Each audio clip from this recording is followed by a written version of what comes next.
Hi, I'm Alex from Wilkinson Cameras, and today I'm testing out the brand new Sigma DG DN 500mm F5.6 sports lens. I'm testing in E mount, but it's also available in L mount. And it's raining, but that's not a problem because we're actually going to be going inside a bird hide for most of today.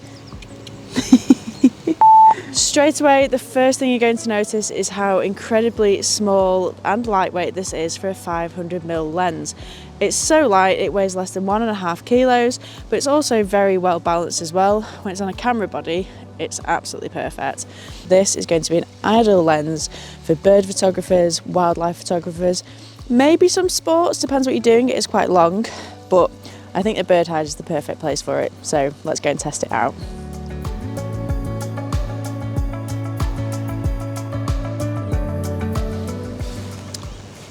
So I'm in a private hide today, which has been loaned to us very kindly by Northwest Wild Images, because I'm testing the brand new Sigma DG DN 500mm sport lens. And first impressions, it's so light, it's really well balanced. This is a great lens for wildlife photographers. I'm really impressed with the images that I've got so far. Obviously I need to go back and look at them. But first impressions, really good. So I'm going to go and be quiet again and go back into the hide, and then we'll see what we can get with this.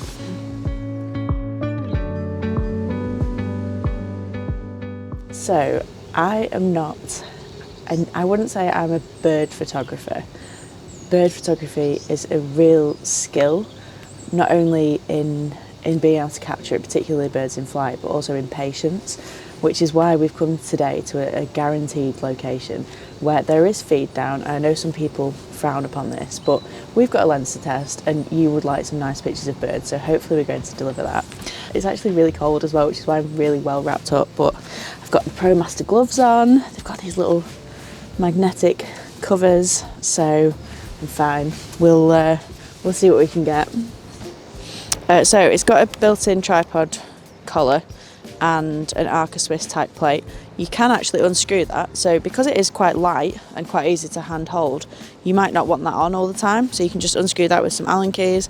But what's quite nice is that the tripod collar actually has little tactile clicks at each 90-degree turn, which means you can just very quickly, without looking at it, move it into 4 positions. I really like that. Not all lenses have that.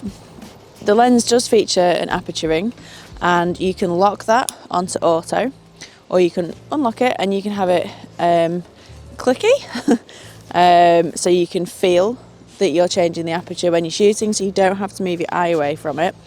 Or there is a button on the side here, so you can declick that, which is very good for video because it's silent, and you can very smoothly and quietly change between those. So that is a really nice feature. You'll also see here there are 2 custom buttons, so 3 custom buttons even, so no matter which way you're shooting you can still access that very easily. They're set to focus hold out of the box, but you can customize those in the menu. What else have we got? AFMF, pretty standard. Focus limitation switches, different OS modes, and a custom switch.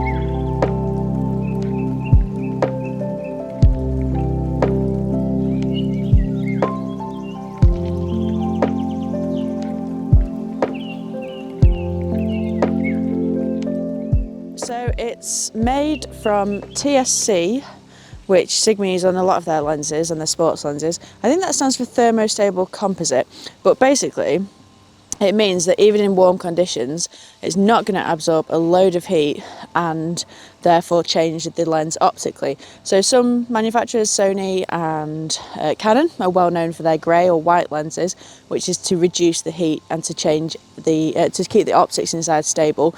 This does the same, even though it's black. So that's a nice feature, especially on a lens like this where you are going to be outside quite often with it. It's also dust and weather sealed, which is good because it's raining as usual. So you don't have to worry about being out in this weather and getting your lens wet. Obviously, make sure your camera body is also weather sealed. We're using the A1 today, so that's not an issue. It takes a 95mm filter, which again is quite standard for a lens of this kind of size and with such a large front element, so you won't have any issues getting filters for it. It comes with the lens hood, it comes with a bag and a strap for the bag.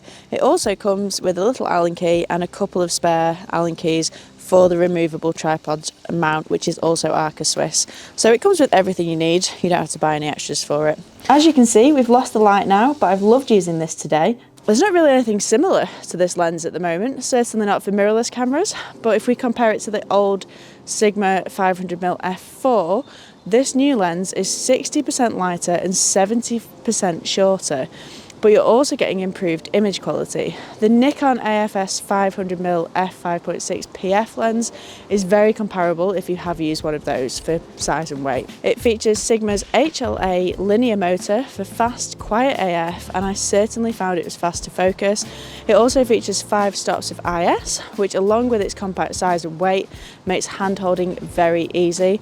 The fast AF and easy handling make it a great lens for birds in flight, which if you're a regular to our channel, you'll know is not my strong point, so please just take my word on this.